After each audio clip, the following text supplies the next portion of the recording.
मंच पर उपस्थित केंद्रीय मंत्री professor SP Singh Baghel ji, Nishad party के अध्यक्ष डॉक्टर संजय निषाद जी,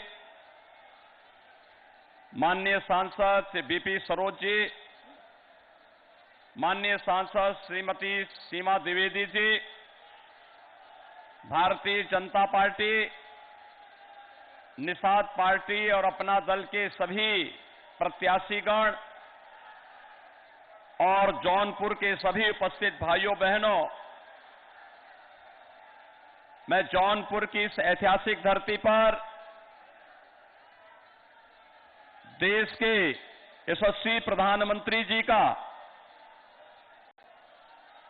जौनपुर के नागरिकों की ओर से हृदय से स्वागत करता हूं, अभिनंदन करता हूं। भाइयों बहनों, जौनपुर अपने इत्र और अपनी इमरती के लिए विख्यात है। जौनपुर के इत्र की खुशबू और इमरती की मिठास देश और दुनिया तक पहुंचे प्रधानमंत्री मोदी जी के नेतृत्व में उत्तर प्रदेश सरकार ने एक जनपद एक उत्पाद के माध्यम से जौनपुर की इमरती को भी पहचान देने का कार्य किया है। और आज जब आदरणीय प्रधानमंत्री जी का शुभागमन इस धरती पर हुआ है, मैं आप सभी जौनपुर के भाइयों बहनों की ओर से आदरणीय प्रधानमंत्री जी का हृदय से स्वागत करता हूं, अभिनंदन करता हूं। भाइयों बहनों, हम सब इस बात को जानते हैं कि आजादी के बाद से उत्तर प्रदेश के जो क्षेत्र अपने आप को उपेक्षित महसूस करते थे, पहली बार 2014 में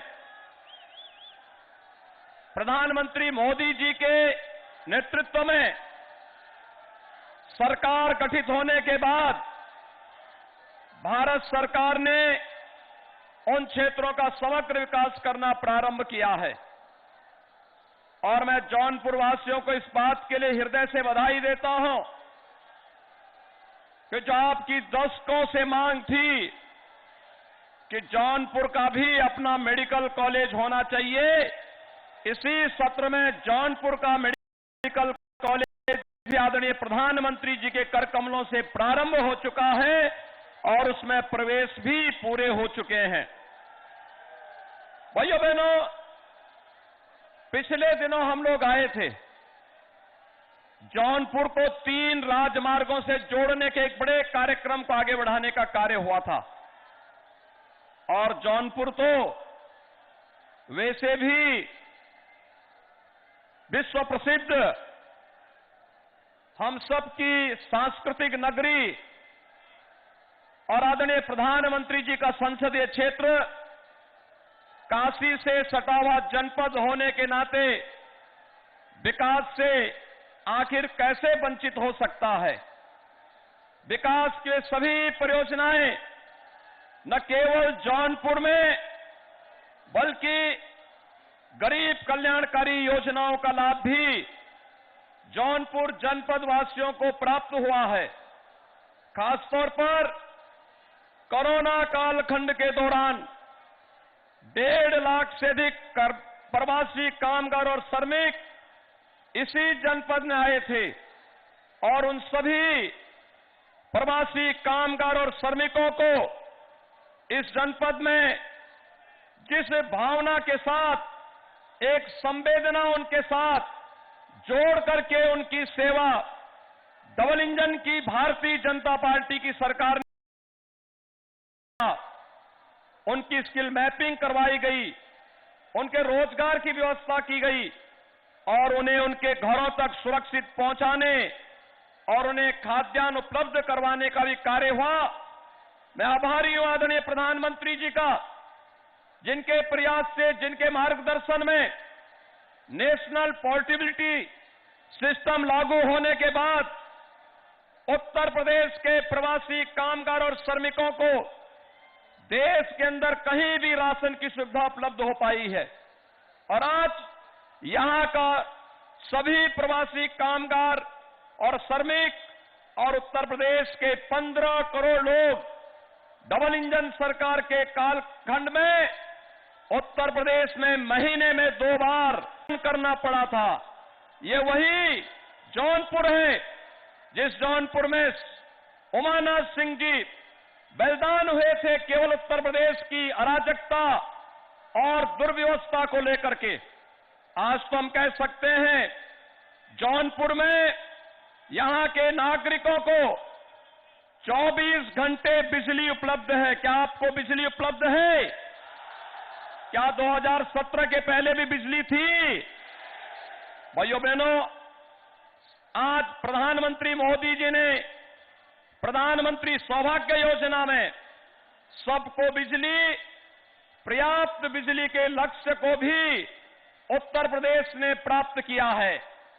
और कोरोना कालखंड में तो दुनिया के अंदर कोविड प्रबंधन का जो भूतपूर्व मॉडल प्रस्तुत किया है, फ्री में टेस्ट, फ्री में उपचार और फ्री में वैक्सीन की सुविधा देकर के, वैक्सीन आप सबको प्राप्त हुई? कितने लोगों ने वैक्सीन ले ली है? भाइयों बहनों, वैक्सीन का ही प्रभाव है कि थर्ड वेव कब आई कब गई कोई पता नहीं, हर व्यक्ति सुरक्षित है। और याद करिए, आज ये वैक्सीन आपको फ्री में मिली है। सपा बसपा की सरकार होती, इस वैक्सीन को भी वे लोग बाजार में ब्लैक करने का कार्य कर लेते। वैसे ही जैसे इनके समय में बड़े बड़े खाद्यान्न घोटाला हुआ करते थे, गरीबों को राशन नहीं मिलता था।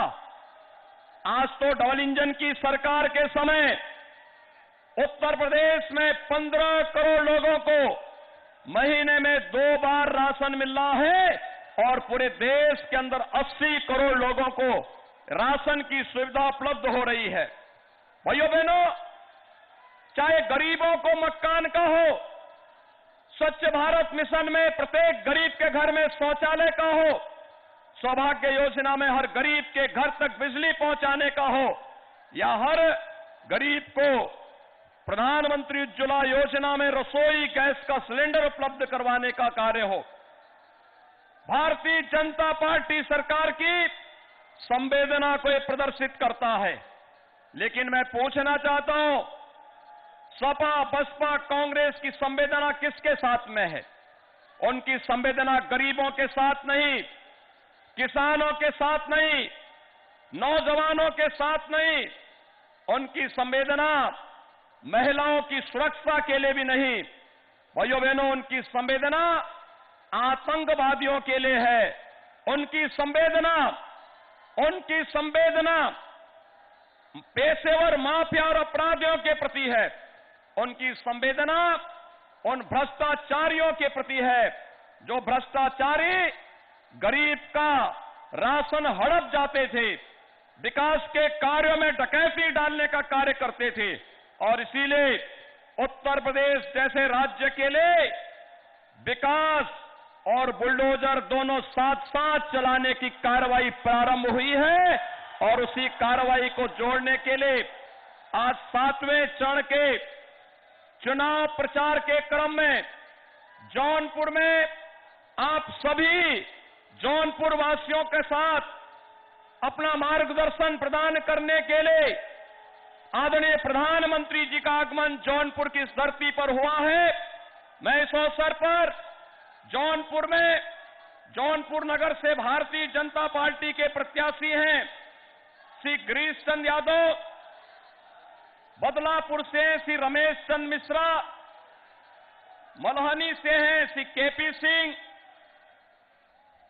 मोंगरा बादशाहपुर से श्री अजय दुबे, मछली शहर से श्री मिहिलाल गौतम, जफराबाद से डॉक्टर हरेंद्र प्रसाद सिंह, केराकस्से से दिनेश चौधरी और सागंज से हैं भारतीय जनता पार्टी के सहयोगी दल निषाद पार्टी के श्री रमेश सिंह और मडियाओं से हैं अपना दल भारतीय जनता पार्टी के सहयोगी दल के प्रत्याशी CRK पटेल। भाइयों बहनों, 9 सीट हैं जौनपुर के अंदर।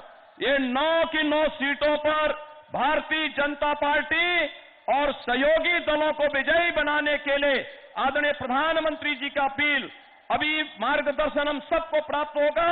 मैं एक बार फिर से जौनपुर की इत्र और इमरती की इस धरती पर आदरणीय प्रधानमंत्री जी का हृदय से स्वागत और अभिनंदन करता हूं।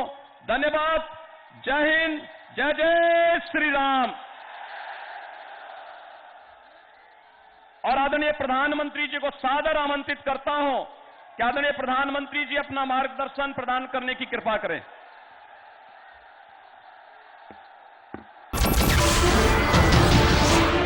नमस्कार, मैं हूं मानक गुप्ता।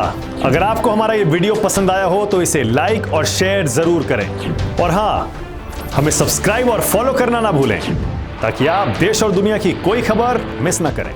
तो जुड़े रहिए हमारे साथ और देखते रहिए News 24।